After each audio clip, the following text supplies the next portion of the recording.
Hey everybody, welcome back to the Daily Kerbal, and boy have I got some explaining to do. I've been doing some live streaming in between YouTube episodes recently because we got a pretty important contract as far as our future is concerned. Allow me to elaborate. Our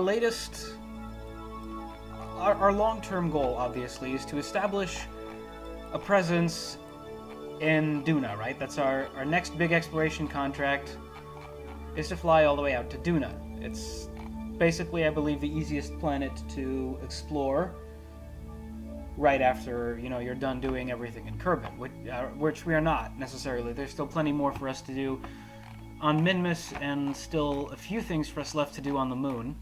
Particularly one thing that is going to be key, mastery of this task is going to be key for us to be able to establish proper presence around Duna. That is as follows. This is going to be an experiment that we're going to make. This is not something that's necessarily important for our space program here around Kerbin, because on Kerbin we can just bring fuel with us. However, in Duna, we're not necessarily always going to be able to efficiently carry fuel from Kerbin all the way out to Duna every single time. It's going to be hard. So the fewer times we have to do that, the better. So eventually what's going to have to happen is that we're going to have to start processing fuel, creating fuel for ourselves on Duna. Now, the game does have a method for us to do this. Excuse me. That would be to mine ore. Now, you'll probably notice that some spots on the moon have been colored pink or purple. The reason for that is I have launched a survey satellite. It's the first of its kind that we have built, and it has one of the newest science parts that we've unlocked. It's got this giant survey antenna, which it uses to, from the surface, from polar orbit of the moon, it can analyze the surface and determine where there are significant ore deposits. Allow me to show you basically. So there's an overlay for this. Right now the overlay is turned off, but if I increase the cutoff, like if I zoom out right now, then nope, it's still keeping it like this, because these are the spots on the moon. There's just some weird way I think that this is working right now. These are the spots on the moon that have, I believe, 70% plus ore on the surface, which means these are pretty good areas for us to mine. I didn't necessarily want to cut off any more because there were several key things that I wanted to complete as a result of having a surface station on the moon. One of them was I wanted the surface station to be in an area that we have not explored yet. And luckily this crater is one of those, and it just so happens to have a large amount of ore there as well. So this was basically the perfect landing spot, because it's also exactly on the equator that that overlaps the orbit that our space station is doing, which is going to be key for us to carry ore from the surface of the moon to our lunar station. Now again, this is not important for us to do right here for reasons, of space travel in Kerbin, but it's going to be a lot easier for us to haul fuel into space from a moon which doesn't have an atmosphere and it has a much smaller gravity than it would be to do it from the surface of a planet. So while the planet surface, the area on the surface of the planet is going to have to make its own fuel, whichever surface station that we establish there is going to have to make its own fuel for crafts to take off from it, but we're also going to need to somehow get fuel out to the station, and whereas we could do that by just carrying it from Kerbin, all the way to Duna would be long, tedious, and not at all efficient. This is a much better solution. So in order to test out this and to get good at it, we're going to start by doing it here on the moon. Steps in this. First of all, I constructed a survey satellite, sent it out to the moon to complete its orbital scan, which we have now. Step 2. I constructed a lunar rover, also the first of its kind, and I drove it all the way from the crash site of the fuel boosters that brought it to the moon, and I drove it all the way out here in search of a proper landing spot. We are still, as you can see, in the purple zone. Basically anything in this purple zone is acceptable. But it also has on board another one of our new scientific equipment. It's got the surface scanning module, which does pretty much the exact same thing that the orbital surveyor does, but it does it much more accurately, and it does it from the surface. So the orbital surveyor gives us a base idea as to where we should be looking, and then we use this surface scanning module to conduct more accurate scans. Now this one is unmanned. It's got a small probe core that drove it around up here that didn't actually have a crew, but I do intend to possibly use this rover for exploration once the actual crew lands here. As you can see, it has seats on it. So once the crew arrives, this rover marks the spot that I have chosen for our base, and I think it's pretty easy to see why. It's a very scenic... We landed down there in the middle of a valley with not really much to see. I specifically drove all the way around looking for a spot that would... You know, this is another one of those sentimental moments of mine, but I do believe that as long as you're going to put a station on the moon, right, might as well put it in a pretty spot where you can look around and see a bunch of things, and there's certainly plenty to see all the way out here. Up here on the top of this little hill, and luckily the surface is also nice and fairly even. So the rover is going to mark the spot where we want to bring the station down. Now the station. Oh man, the stupid station. The station is currently orbiting it's currently orbiting the moon. There she is. This is going to be our space surface outpost. And boy do I have a love-hate relationship with this construction. You have no idea. So, as you can probably tell, I chose, for reasons of what I consider to be simplicity, to construct the station in orbit rather than to construct it on the surface of the moon.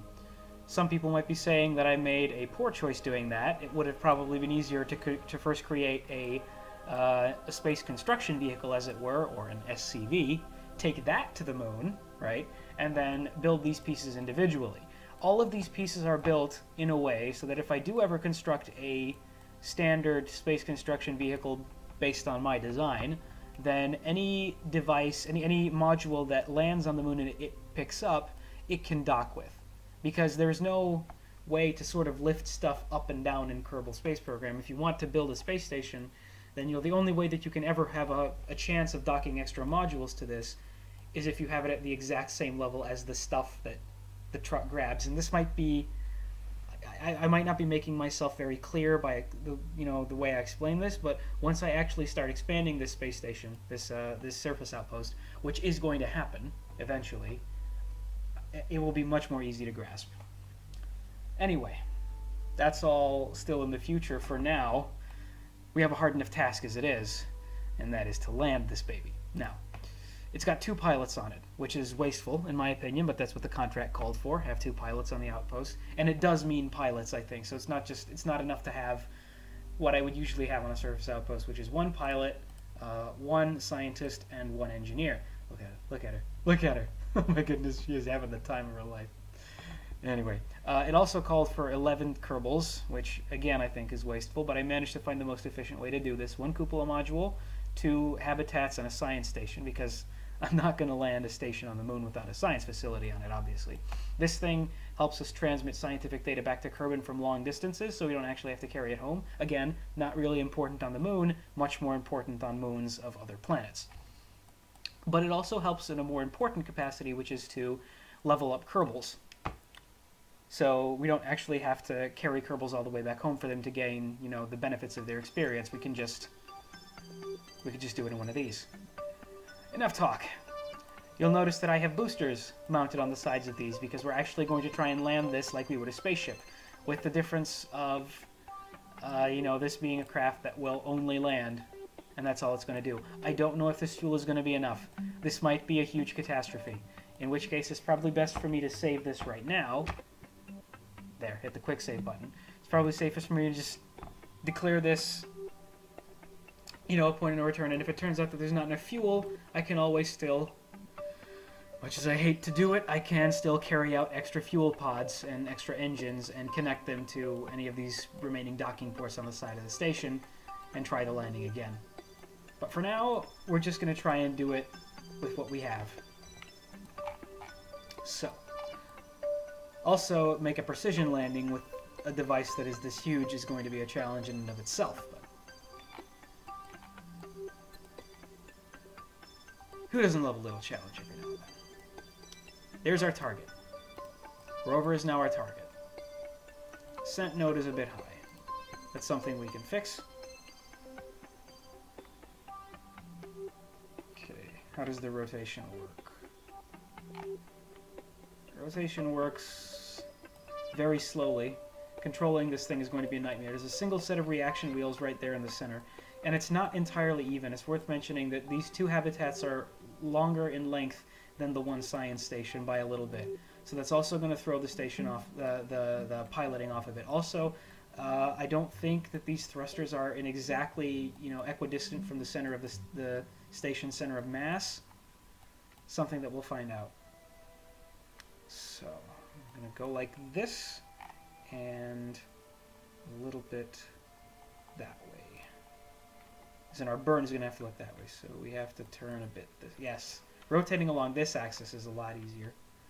Okay, so let us begin. Got to activate our engines first. And here goes nothing.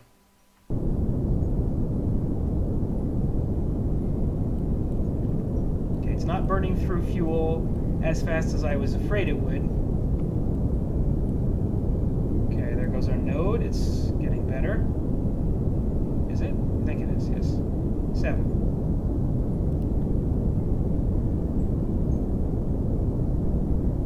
Okay, it's about as good as we're going to get it. It's close enough. And from now on, we just kind of keep ourselves focused towards retrograde and hope we have enough fuel to slow us down. This is extremely stressful. Okay, the flipping of the camera indicates that we are now on a suborbital space flight.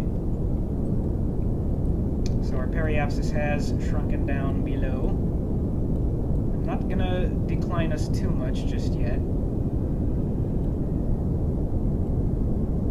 Wow, that's loud. There, that should be enough for now. Okay, we're going to speed up a bunch by the time we get close. Alright, how close are we now? Still a bit more. Okay. Now, once again, we're going to have to start burning a little harder this time. A lot harder this time. You'll forgive me if I'm a bit rusty in, performing this properly. It's been a long time since I've landed an outpost.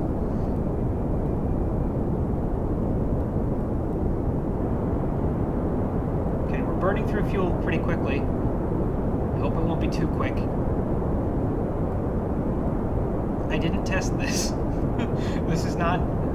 we're doing this live. But we do also have a quick save, so it's not like there's absolutely no way back. Okay, how's our heading looking? I'm also hitting, attempting to hit a very small target. So that in and of itself should be entertaining to watch.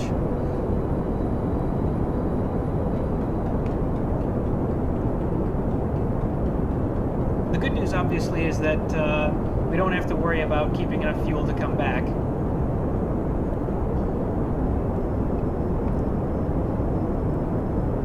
Also, by the way, in the future, just again because this is a test that we're performing, to see if we can do this around the moon first.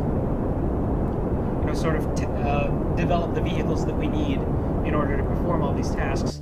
I decided against recording me performing every single launch that involved the space station's construction. Hopefully you will forgive me for that. Alright. Let's keep it like that. And simultaneously see if we can't correct our course a little bit more. Don't know why the descent node is increasing, even though it appears that we're moving closer towards our target.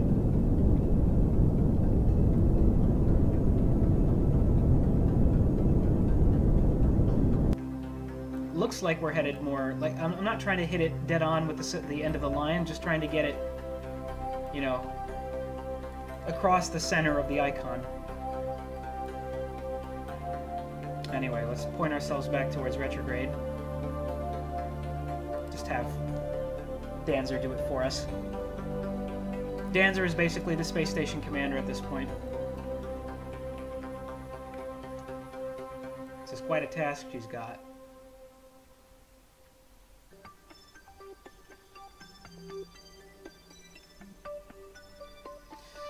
Alright, 220 meters per second at 25,000 meters. There's our target. The lunar rover. Oh boy.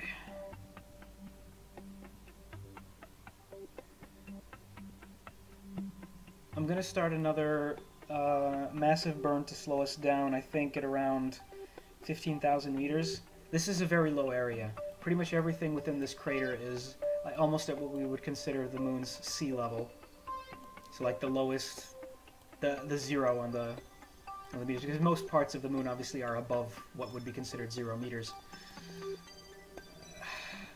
But then again, we are coming in rather fast right now. So let's slow us down again. Slow us down to a speed while still trying to, you know, looking like we're about to overshoot the target.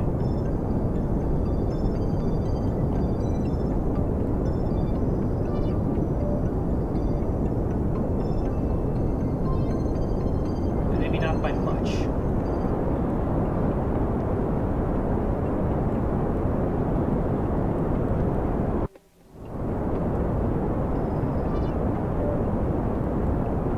It's also good for us to know that 4 Terrier engines are apparently enough to slow down a space station from high lunar orbit.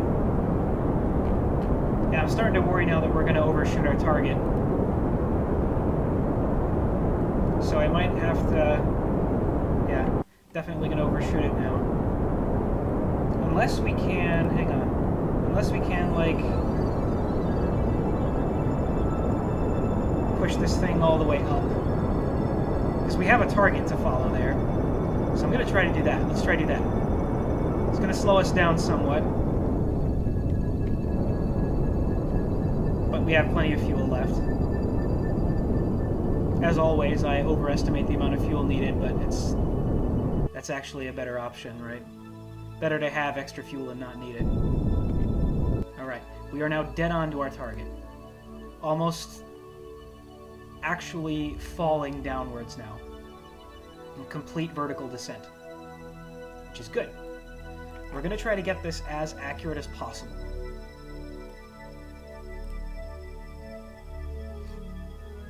I'm going to go surface cam still, but yeah, that's what I was afraid of.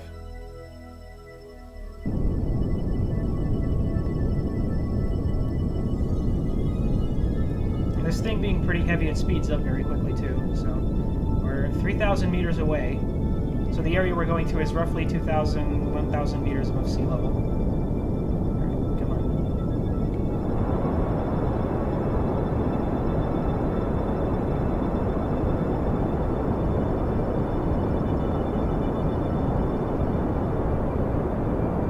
Oh boy.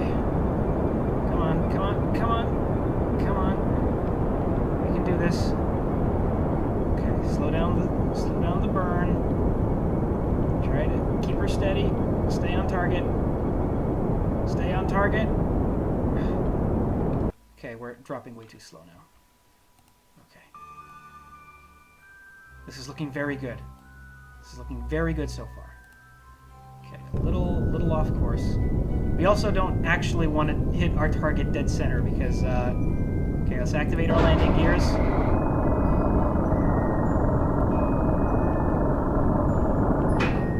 Too fast. Alright, turn us to retrograde. Hold her steady. Let's try to keep this speed.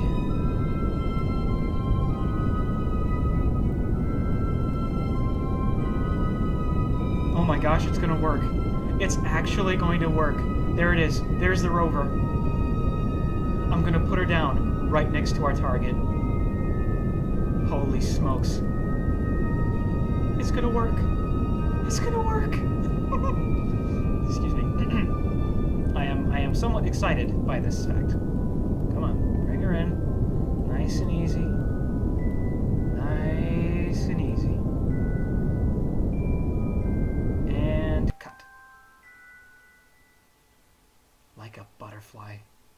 Oh my goodness, that was such a beautiful landing. Not entirely uneven ground, we're on something of an incline, but ladies and gentlemen, our first lunar outpost has been established. So, to celebrate the occasion, there are several things that we're going to do. First of all, let us get rid of these unnecessary fuel canisters.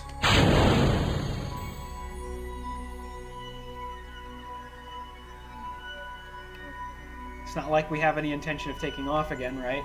Second, in order to cement the fact that the station is here to stay, turn on the lights and extend all the solar panels. Extend them all.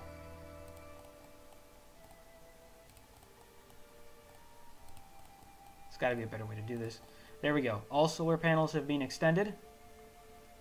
We are also in a brand new area, so before I do anything else, I am going to EVA our second pilot. Actually, first, let's level him up. Level up Kerbals. Both Mylan and Nieldorf Kerbin have received. He's got 1 star now. See, so he's become one of the Kerbals to land on the moon.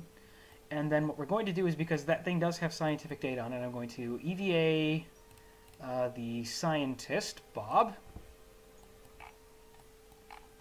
Hilariously, he gets out on the bottom of the crew cabin. That's fine. All right, let go. Oof, lands on his back, jumps up, perfect. And let us go take a very short spacewalk and collect that rover. We landed roughly 80 meters away from it, I believe. Was that? Let me quickly take a look.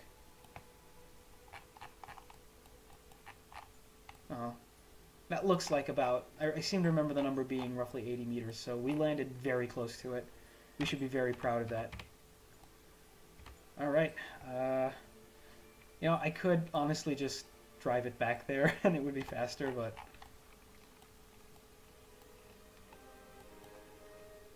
I mean, come on.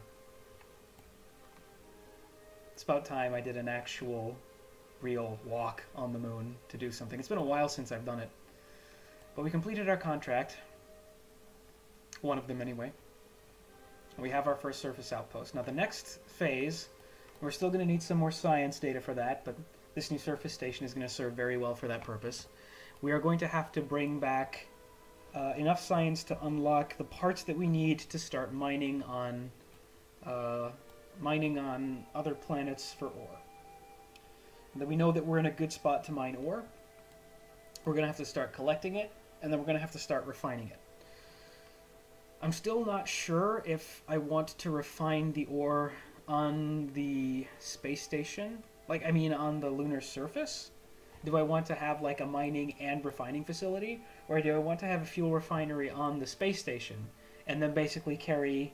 like, my options are to either carry fuel from the surface of the moon to the space station. Or my other option is to carry... my other option is to carry ore up to the space station and have the space station do the fuel processing. I just jumped over it. Alright, well, okay. I was hoping to avoid doing this, but let's just use our EVA propellant. There we go. Are you kidding me? Alright, fine. Kerbals don't know how to climb things. Alright, get in there. Okay, last ceremonial. I could keep that on, but I deliberately built it there with a stack separator because I wanted it to pilot itself to the moon and then make it available for the Kerbals to drive it. Oh, crap.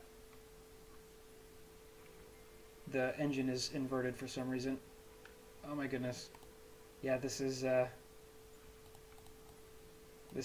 okay, excuse me, reverse, no wait, normal. Right, because now it's being controlled from the pilot seat. Okay, there we go. There, now it should work. Perfect. Previously it was being controlled from the actual, the base itself, which for some reason considered it to be pointing in the other direction. Now it's being controlled from the pilot seat instead of the probe core.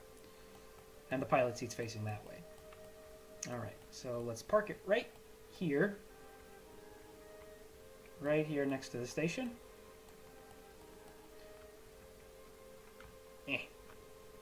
Turn on the brakes. And collect all the science data. Let's see. Review the seismic data. Keep that. Can you not pick it up? It's probably not close enough. Alright, the scan is already run. He's got to probably get out first. Alright. So we got all the science data from there. You can get out. Lunar rover is just fine. The name for this right now. Oof, there we go. Alright, let's start collecting these. Remove it. Restore it. Take the data. Keep it. Alright.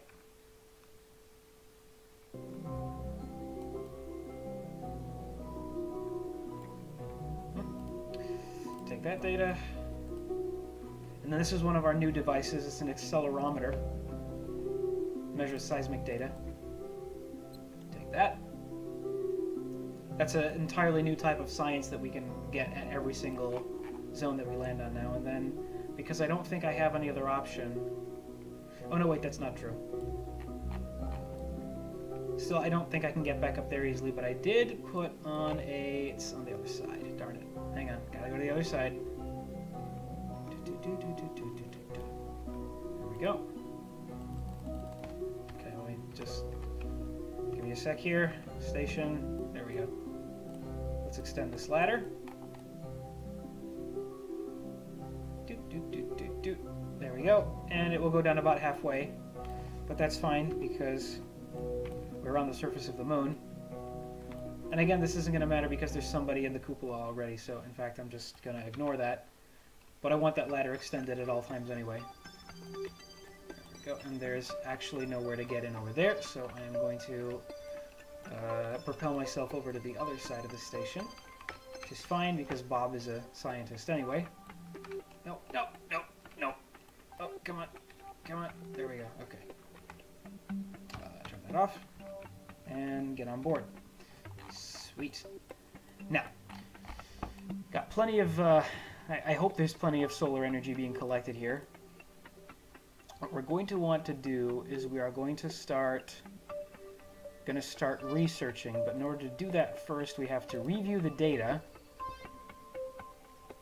and then we have to there's more math to be done here. So basically here are my options. I can take didn't take either a crew report or a surface sample. I'll have to do that too. We still got a few more things to do before I can properly close out this episode. So basically what the science facility does is you take the experiments that you got and they're worth a specific amount of data. Data is converted into science. Like this one is worth 110 data. It's 550 science, which is a lot more than what we get from it if we just take it back home. But as you can see, it takes 123 days to process. So I get 550 science over the course of 123 days. So, you know, it's a trade-off, obviously. On the moon, this is not that efficient because it takes a lot less time than that, I think, to get back home. Right? This is about half a year. But on a planet that's far away, this is actually a preferable option to anything else. So we're gonna, you know, just for the sake of having it, and for the sake of not wanting to create, you know, return flights and give this place a purpose, we're gonna convert all the science that we have right now into data for now.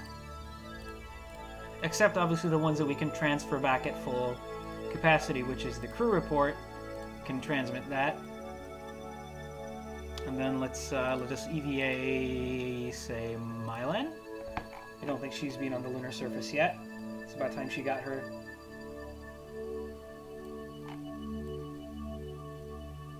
Okay, so let's do the things. Take the EVA report. This is the far side crater. Take the surface sample from the far side crater, keep that. And then... yeah, look at that. That's pretty much... If I ever got to the moon, this is me. 24 hours a day, just... oh my god, the moon! Yeah. Okay, plant a flag. Nyek. Alright, so this is the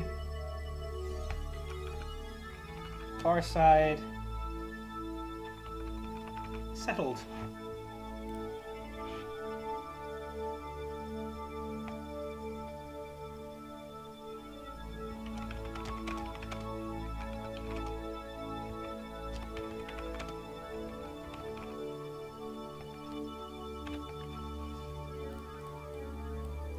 Quickly, to the point.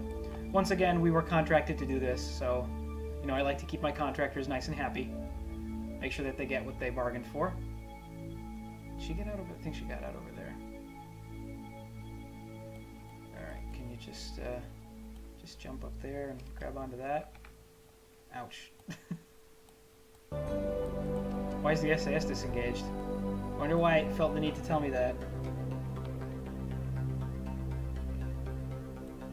Okay, I'm missing my moment there. Nope. Okay.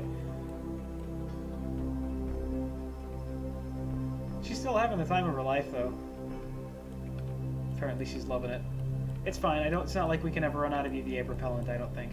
So, oh shoot, I think I just destroyed our antenna. Uh-oh. Yep, there goes bits flying around. Okay, let's, this is the reason we have engineers. Let's see if I can't fix that. Or for that matter, let's just see if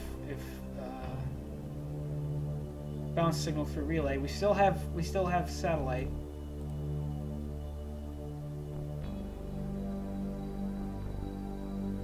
Transmit data. I don't think we need to transmit data right now. She's in here, isn't she? Yeah. Okay. Review data. Keep that. And then transmit that one. Well, shoot. Yep, looks like our antenna is broken. Okay. Let's see what can be done about that. I don't have an engineer on board. How did I not bring an engineer with me? Well, darn it. That's fine. For some reason, I accidentally put 2 scientists instead of a scientist and an engineer. That's all on me. That's all on me. But you know what? I actually don't mind that. Because if I had one complaint about this game, it's that engineers don't necessarily have much of a point. It's stuff like this, random stuff that happens like this on the moon that, or just, you know, on any mission that actually make engineers worth their money. So that's, you know, we're actually going to have to do some routine maintenance in the future. So the next time we bring a crew to land here and exchange crew, we're going to do that. In the meantime, while they work on comms, there's still 2 things left for us to do. Number 1, start research. So you can start. This is going to consume electricity, I believe. Isn't it? You do, yep, okay. He's doing his work. So this is going to take a while. We got both of our scientists are in here, I believe, doing their jobs. And then, are they? Yeah. Poor Neildorf is all by himself. Neildorf is all by himself. But then the last thing we have to do is we have to give this station a new name. So we go to rename vessel, and then this is going to be it's going to be a base, and we're going to call it the Stedler Lunar Outpost.